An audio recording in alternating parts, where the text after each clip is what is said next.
معنوں کے لحاظ سے اگر ہم دیکھیں تو ہمارے پاس جو عبد کا مفہوم آتا ہے وہ ہے غلامی کا، لیکن یہ غلام لفظ عبد کے مفہوم کو پوری طرح سے بیان نہیں کر پاتا۔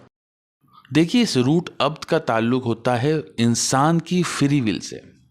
جب انسان کی فری ول اس کے ساتھ انٹیکٹڈ ہے، اس کا مطلب ہے کہ وہ آزاد ہے، اور جس انسان کی فری ول کسی اور کے ہاتھوں گروی ہے مطلب وہ غلام ہے۔ مثال کے طور پہ آپ صحافی ہیں کسی ٹی وی چینل کے، اخبار کے، آپ ایک آرٹیکل لکھتے ہیں، آپ کو معلوم ہے کہ سچ کیا ہے، لیکن اس کے باوجود بھی آپ سچ لکھ نہیں پاتے کیونکہ آپ کی فری ول کو گروی کر لیا ہے اس ادارے نے جس کے ہاں آپ امپلائی ہیں، اور اس ادارے کی فری ول شاید ریاست کے پاس گروی ہوتی ہے۔ اس طریقے سے آپ اپنی صلاحیت کو، اپنی قابلیت کو اپنی فری ول کے ساتھ استعمال نہیں کر سکتے۔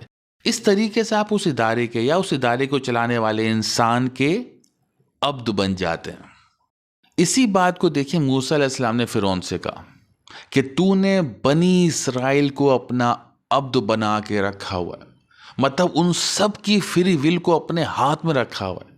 کوئی بھی انسان تیری مرضی کے خلاف ایک لفظ نہیں بول سکتا۔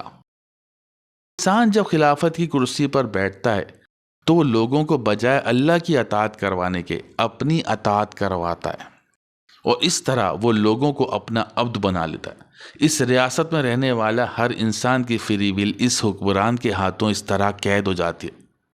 تو اللہ کہتا ہے کہ اپنی فری ول کا اختیار اللہ کے سوا کسی کے ہاتھوں میں نہ دو، یہاں تک کہ اپنی خواہشات کو بھی اپنا الہ نہ بناؤ، صرف اللہ کے احکامات کے آگے اپنی فری ول کو سرنڈر کرو۔